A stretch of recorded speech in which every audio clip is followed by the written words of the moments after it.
दंता हाथी गुड़ाई गुड़ाई नेला लोकंक जीवन। पाटणारे गतकाली ठारू पाटणा वनांचल प्रवेश करिछि गोठछड़ा दंता। आज साहारपड़ा ब्लॉक वनांचल विचरण करुथिबा बेले रायडीहा पंचायत जारकाणी बेढ़ा निकटरे दुई जन को आक्रमण करिथिला। हाथी देखिबाकू जाइथिबा टाभास रुआ ग्रामर युक्त दुई छात्र वेणुधर नायक जहांकर बयस 18 वर्ष तांकु शुंढरे धरी एक गछरे पिटी देबारु गुरुतर होइथिले व्यक्ति जनक।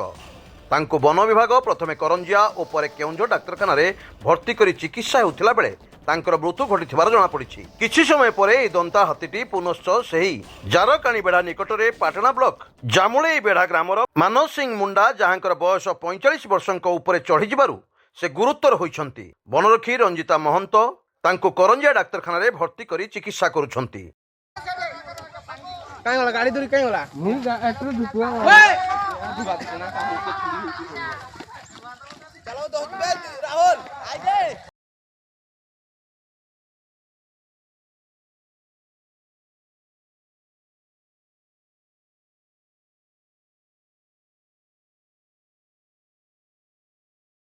केउंझर पाटणारू दशरथ बारिकी रिपोर्ट स्वतंत्र ओडिशा लाइव।